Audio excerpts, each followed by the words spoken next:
Oh, yeah. Salute. You know what, man? I got to keep it real with y'all. Steph Curry is one of the most disrespectful players in the NBA. There is no doubt about it. I am convinced. I am sold. I got to talk to the damn bosses because the man, Chef Curry, Steph Curry, whatever you want to call him, he is so disrespectful.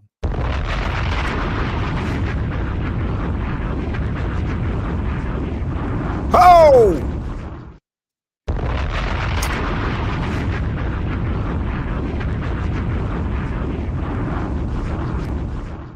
Oh, man. Good morning, boys and girls. Welcome back to the Best of Seven Sports Talk. Y'all know who I be, man. Seven Mitchell. I'm in the building, goddammit, and we got to talk about the disrespectful Steph Curry because he is, without a doubt, to me, the most disrespectful player actively in the NBA. We're going to talk about that. We got a couple things actually to talk about, man. LeBron James is on this morning's menu. Of course, you know I got to talk about LBJ. We got James Harden. He had some interesting comments that I actually wanted to break down and discuss. So y'all already know the drill. If you guys would like to join me, I'll go ahead and drop the link here in the live chat. You guys are welcome to join me this morning, and we're going to talk about some of these topics. Let's start off with the Mr. Disrespectful, Steph Curry. Now, even though last night the Boston Celtics knocked off the Golden State Warriors 121-118 in overtime, Steph Curry had some moments in this game. He had 29 points on the night. Jordan Poole had 24. Klay Thompson also dropped 24 before he got fouled out in overtime. Now, the Warriors have fell to 5-18 on the road. They really have been struggling on the road. Overall, they are 22-23 on the season. So they are playing under 500 basketball. But there was a scenario right before halftime, I believe, where as though turnovers was involved, and somehow, some way, Steph Curry got the ball from Jason Tatum, and he shot a half-court shot, and it went in.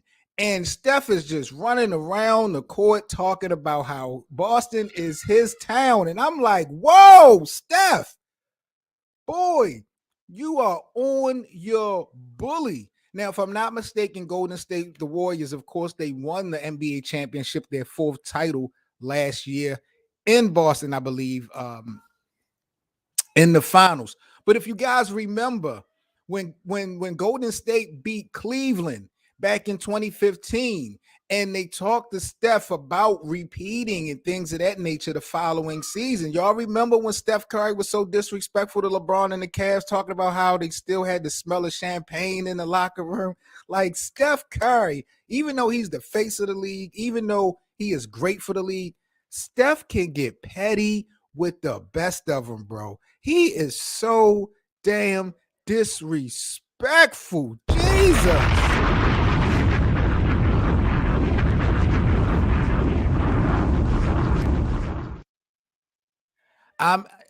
I've never seen a player come into Boston talking about this is my city.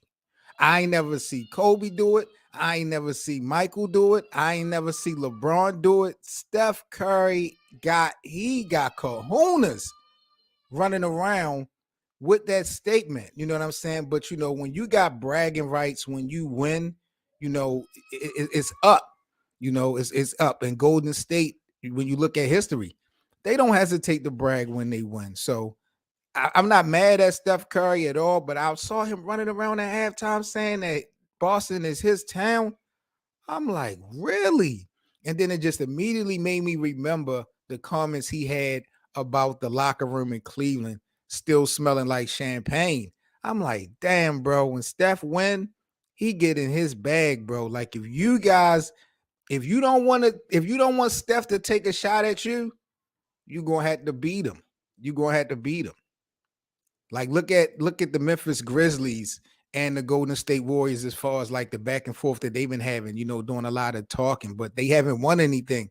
So, Steph will clap back at Giles or clap back at Memphis, kind of indirect or subtly, whatever how you ever want to call it. But man, Steph Curry is a savage, saying that Boston is his town. I got to look at his overall record against Boston in Boston, but last night it wasn't enough to get it done as far as a win go. That's really the most important thing. Steph Curry on the night, he played 43 minutes. He shot 9 of 25 from the field. He had 6 threes, but he shot 18 of them from the three-point line. He was 5 for 5 from the free throw line. He had 4 rebounds, 7 assists, 3 steals, and 2 blocks. He turned the ball over 3 times in that game for a total of 29 points. So all across the board, when I looked at Steph, he had a pretty okay night, not the best shooting night, but he was just feeling himself, especially at that play at the end of the first half where he basically just was like, yo, this is my town. I said, yo, I ain't never seen nobody be that disrespectful talking that type of time when it comes to the Celtics, win or lose. So that was definitely crazy. Last night at the half, they were on it. Clay and Steph was definitely on their bully. Steph had 15, 5, 3, had 4 3-pointers at the half. Klay Thompson had 20 points in the first half, along with a rebound, 2 steals, and he also had 4 3-pointers. They both had more 3-pointers made than the entire Celtics team combined in the first half. So you do got to credit Boston for being able to figure it out, locking down in the second half, forcing this game to overtime and getting the win. So interesting enough to see Golden State still struggling. I'm still not kind of signing them off. I'm not writing them off. It's still going to be a struggle for them to make to the playoffs, but no team, I don't think, really honestly comfortably wants to see Golden State healthy in a 7-game series. Don't get it twisted. These are still the defending champions. Steph is playing still at a very high level. Clay at moments getting his bag. Draymond playing well. Jordan Poole playing well. They definitely got a team. They just have to get it together when we talk about consistency. But Golden State, I would not really write out them just yet. But we'll see how it actually play out when we talk about their chances of repeating. I think it's a long shot.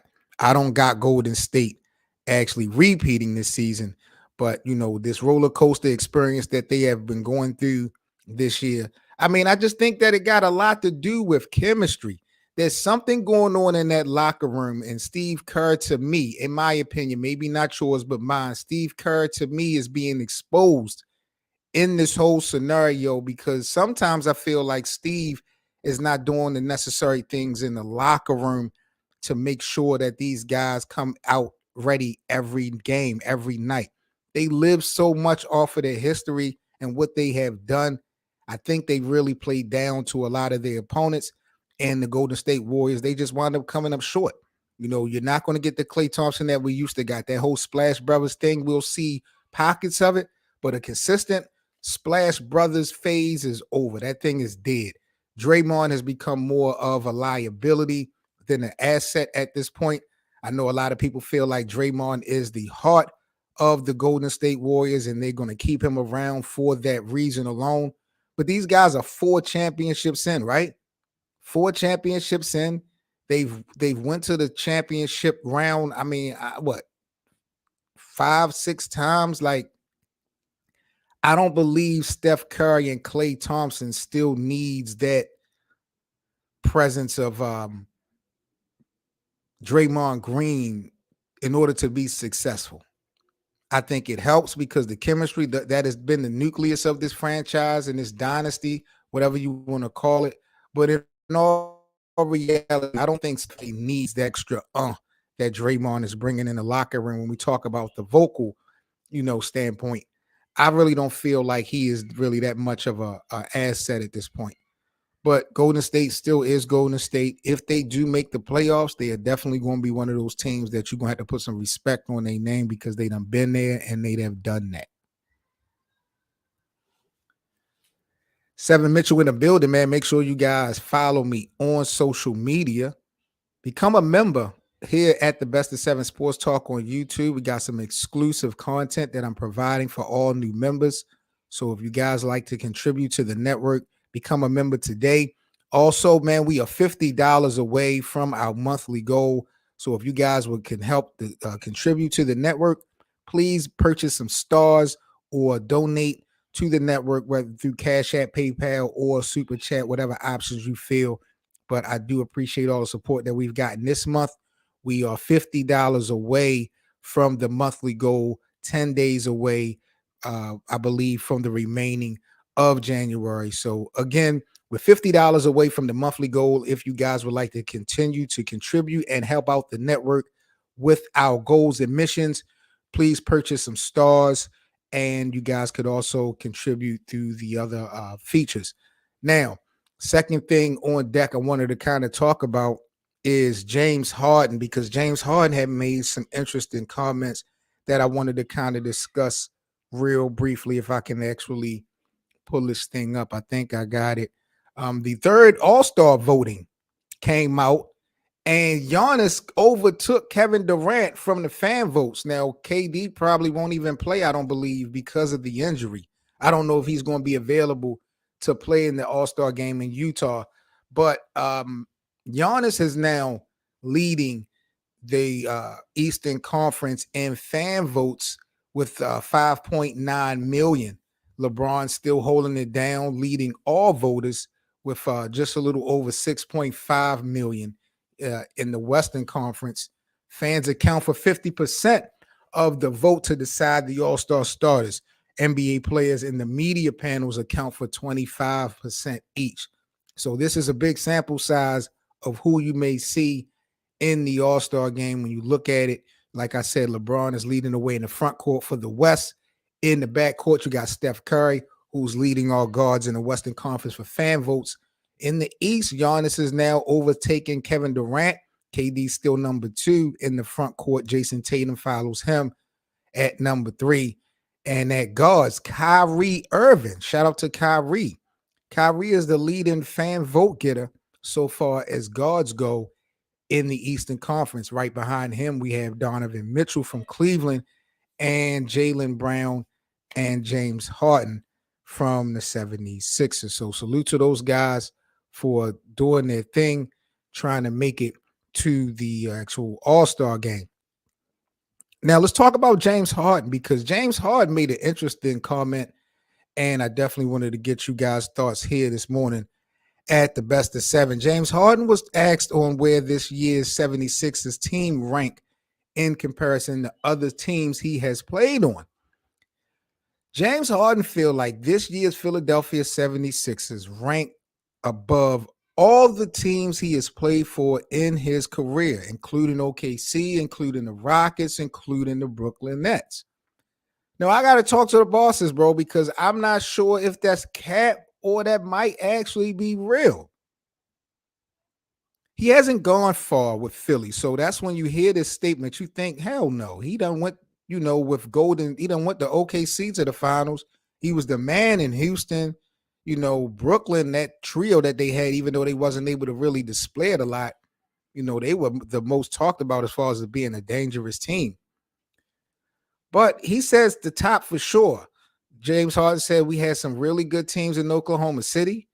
Then that 2018 team in Houston, he said, but this team is definitely the best chance he's had to win. And I'm looking at it and I'm like, man, does Philly have a real viable shot this season to come out of the Western Conference and get a win? They are definitely going to be one of those teams. I was real impressed with the additions that they made in the offseason with Montrezl Harrell and PJ Tucker. I thought those guys got tougher, and I thought it was going to make a lot of difference once we get into April and May into the playoffs. I think with the game slowing down, You got those guys with that defensive presence that's going to definitely help Joel Embiid and, James Harden spread the floor, do what they got to do offensively. So I feel like Philadelphia definitely has a shot to make some noise. Championship pedigree, I don't really see it just yet. And I did not take into consideration how good the Eastern Conference was going to be this year, bro.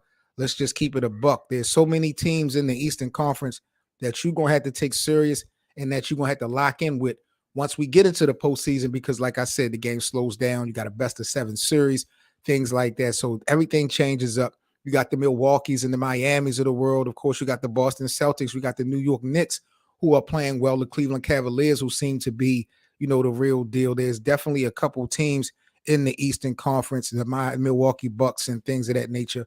The East is not so easy anymore as far as a conference to be playing in and being competitive in. I think Kevin Durant going to Brooklyn and Kyrie joining him, I think that really set the tone for the Eastern Conference to be a respected conference once again. So Philadelphia and James Harden, I think he definitely has a solid point about this year's team possibly being the best team or the team to give him his best chance to win a championship. He could be right because the Oklahoma City Thunder team that went to the finals back in 2012, those guys were young. But again, the East this year has gotten tougher than I think a lot of people anticipated. So even though Philadelphia may have gotten better, they may be better overall. It's not going to be a cakewalk once we get into April and May because we got so many teams that have gotten better over the period of these 4 to 6 months. Now with Philly, like I said, the addition of Montrezl Harrell, the addition of PJ Tucker, it doesn't really show right now. I think those guys are going to be very key and instrumental in Philadelphia's success once we reach April and May, getting into the playoffs where the game slows down, things of that nature, and you can kind of figure out and gauge, who to go to. Offensively, James Harden, Joel Embiid, Maxey, those three can definitely do what needs to be done in the playoffs for you guys when it comes to offense.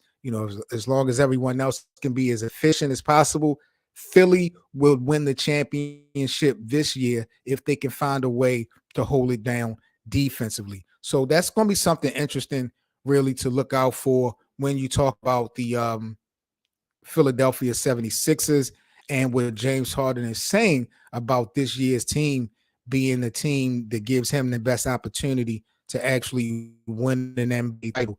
In the Eastern Conference right now, Philadelphia is 29-16.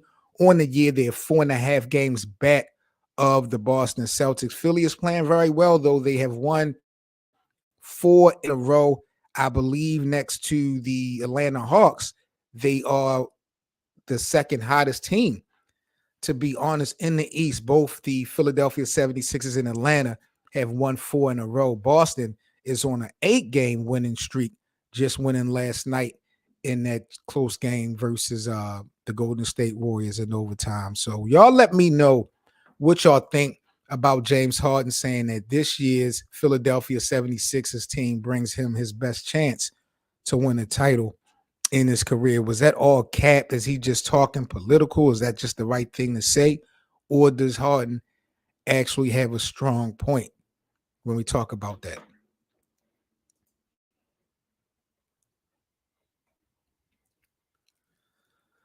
LeBron James, LBJ, this is going to be the last topic for discussion. And I wasn't really sure where I wanted to go with this conversation when we talk about LeBron James. Again, congratulations for him for continuously to be the leading vote getter in the All-Star game. LeBron's last 8 games have been unbelievable. 47, 10 and 9, 43, 11 and 6, 25, 7 and 10, 37, 8 and 7, 24, 16 and 9, 35, 8 and 10, 48, 8 and 9, 32, 8 and 9.